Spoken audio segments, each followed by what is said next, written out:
এবার আসি নির্মিত অংশে। টোটাল নাম্বারটাই হচ্ছে নির্মিত অংশে 70 মার্ক। আমাদের নির্মিত অংশে প্রথমে আসবে পারিভাষিক শব্দ অনুবাদ, অর্থাৎ পারিভাষিক শব্দ অবলিক অনুবাদ।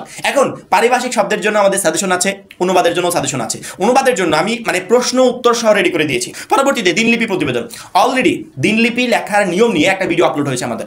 ওই ভিডিওটা যদি কোনো শিক্ষার্থী দেখে, তার দিনলিপি 10টা-15টা মুখস্থ করতে পারে, টোটাল প্রবলেমগুলো একবার সলভ হয়ে যাবে। দিনলিপি নিয়ে কোনো সমস্যাই থাকবে না। প্রতিবেদন নিয়ে সমস্যা, প্রতিবেদন সাধারণত 3 টাইপের হয়ে থাকে, প্রধানত 2 টাইপের। এক হচ্ছে প্রাতিষ্ঠানিক, 2 হচ্ছে সংবাদপত্রের প্রকাশের প্রতিবেদন। আবার সংবাদপত্রের প্রকাশের প্রতিবেদন 2 টাইপের, এক হচ্ছে আমি সুনাগরিক হিসেবে প্রতিবেদন লিখছি, আর দ্বিতীয়ত হচ্ছে আমি নির্দিষ্ট কোনো একটা পত্রিকার রিপোর্টার, সেই পত্রিকার রিপোর্টার হিসেবে আমি একটা প্রতিবেদন লিখছি। এই টোটাল 3 কোয়ালিটির প্রতিবেদন। 3 কোয়ালিটির প্রতিবেদনের জন্য 3টা ফরম্যাট তোমাকে দিব। 3টা ফরম্যাটে যত প্রতিবেদন আছে তুমি সহজে লিখতে পারবে, অর্থাৎ পরীক্ষায় যেটাই আসুক তোমার কাছে একবারে ইজি মনে হবে। পরবর্তীতে বৈদ্যুতিন চিঠি, অলরেডি শর্টকাট ফরম্যাট আপলোড হয়ে গেছে। একটা ভিডিও দেখলে, একটা ক্লাস দেখলে তোমার টোটাল প্রবলেমগুলো সলভ হয়ে যাবে। তারপরে আবেদনপত্র, এটা নিয়ে তো কথা বলাই লাগে না, সেই ছোটবেলা থেকে আবেদনপত্র লিখে আসছি। আলাদা করে যদি কথা বলা লাগে অবশ্যই আমরা বলবো, আমাকে কমেন্টে জানাবে ভাইয়া আবেদনপত্রটা তারপরে বুঝিয়ে দেন, ইনশাল্লাহ বুঝিয়ে দেবো। পরবর্তীতে সারাংশ, ভাব সম্প্রসারণ, আমাদের সাজেশনে যেগুলো আমরা দিয়েছি সারাংশ এবং ভাব সম্প্রসারণ ইনশাল্লাহ ওর ভিতর থেকে আসবে, ওর বাইরে থেকে আসবে না। ওর বাইরে তোমাকে পড়তেও হবে না, ওইগুলো পড়লেই হয়ে যাবে। পরবর্তীতে সংলাপ, অলরেডি আমাদের সংলাপ নিয়ে ভিডিও আপলোড হয়ে গেছে। ওই একটা ভিডিও যথেষ্ট সংলাপের টোটাল প্রবলেমগুলো সলভ করার জন্য। ক্ষুদে গল্প একবারে ইজি, একদমই সহজ। এই ক্ষুদে গল্প নিয়েও তোমাকে টেনশন করতে হবে না, আমরা অলরেডি সবকিছু দিয়ে দিয়েছি।